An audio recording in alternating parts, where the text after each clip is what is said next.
ಇತ್ತೀಚಿನ ದಿನಗಳಲ್ಲಿ ಹೃದಯಾಘಾತದ ಸಮಸ್ಯೆಗಳು ಹೆಚ್ಚಾಗ್ತಾ ಇದೆ. ಅದಕ್ಕಾಗಿ ಕೆಲವರು ಆಹಾರ ಕ್ರಮದಲ್ಲಿ ಕಟ್ಟುನಿಟ್ಟು ಮಾಡಿದ್ರೆ, ಇನ್ನೂ ಕೆಲವರಂತೂ ಜಿಮ್ಗೆ ಹೋಗಿದ್ದಾರೆ. ಜನರು ಆರೋಗ್ಯವಾಗಿರಲು ಗಂಟೆಗಟ್ಟಲೆ ಜಿಮ್ನಲ್ಲಿ ವರ್ಕೌಟ್ ಮಾಡ್ತಾರೆ. ಆದ್ರೂ ಸಹ ಕೆಲವರು ಹೃದಯಾಘಾತಕ್ಕೆ ಒಳಗಾಗಿರುವ ಪ್ರಕರಣಗಳು ಕೂಡ ಇವೆ. ಆರೋಗ್ಯವಾಗಿದ್ರು ಹಾಗೂ ಜಿಮ್ಗೆ ಹೋದ್ರು ಕೂಡ ಹೃದಯಾಘಾತ ಯಾಕೆ ಸಂಭವಿಸುತ್ತೆ? ಈ ಬಗ್ಗೆ ತಜ್ಞರು ಏನಂತಾರೆ ಬನ್ನಿ ನೋಡೋಣ. ಹೌದು, ಇಂದಿನ ಯುವಕರು ಫಿಟ್ ಆಗಿರಲು ಗಂಟೆಗಟ್ಟಲೆ ಜಿಮ್ನಲ್ಲಿ ವರ್ಕೌಟ್ ಮಾಡ್ತಾರೆ. ಆದ್ರೆ ಎಲ್ಲೋ ಮಾನಸಿಕ ಒತ್ತಡ ಅಥವಾ ಜೀವನ ಶೈಲಿ ಅಥವಾ ಆಹಾರದ ಬಗ್ಗೆ ಕಾಳಜಿಯ ಕೊರತೆಯಿಂದಾಗಿ ಜನರಲ್ಲಿ ಹೃದಯ ಕಾಯಿಲೆಗಳು ಹೆಚ್ಚಾಗ್ತಾ ಇವೆ. ಇಂದಿನ ಯುವ ಪೀಳಿಗೆ ಮಾನಸಿಕ ಒತ್ತಡಕ್ಕೆ ಒಳಗಾಗ್ತಾ ಇದ್ದು ಹೃದಯ ಸಂಬಂಧಿ ಕಾಯಿಲೆಗಳಿಗೆ ಬಲಿಯಾಗ್ತಾ ಇದ್ದಾರೆ ಎಂದು ವೈದ್ಯರು ತಿಳಿಸಿದ್ದಾರೆ.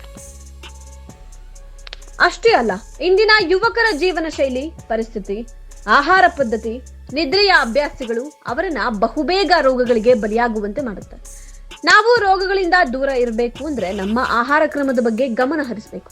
ನಮ್ಮ ದಿನಚರಿಯಲ್ಲಿ ಸಮತೋಲಿತ ಆಹಾರ ಸೇವಿಸಬೇಕು. ಅಷ್ಟೇ ಅಲ್ಲ, ಕಾಲಕಾಲಕ್ಕೆ ವ್ಯಾಯಾಮ, ಧ್ಯಾನ ಮಾಡುವುದರ ಜೊತೆಗೆ ಧೂಮಪಾನ ಹಾಗೂ ಮದ್ಯಪಾನಗಳಂತಹ ಕೆಟ್ಟ ವಿಷಯಗಳಿಂದ ದೂರ ಇರಬೇಕು.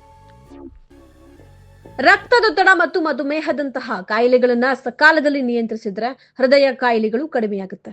ಪ್ರತಿದಿನ ವ್ಯಾಯಾಮ ಮಾಡುವವರು ನಿರ್ಜಲೀಕರಣಗೊಳ್ಳದಂತೆ ನೋಡಿಕೊಳ್ಳಬೇಕು. ಇದರ ಜೊತೆಗೆ ಅತಿಯಾದ ವ್ಯಾಯಾಮ, ಜಿಮ್ ಮತ್ತು ಪ್ರೋಟೀನ್ ಸೇವನೆಯು ಕೂಡ ಹಾನಿಕಾರಕವಾಗಿದೆ.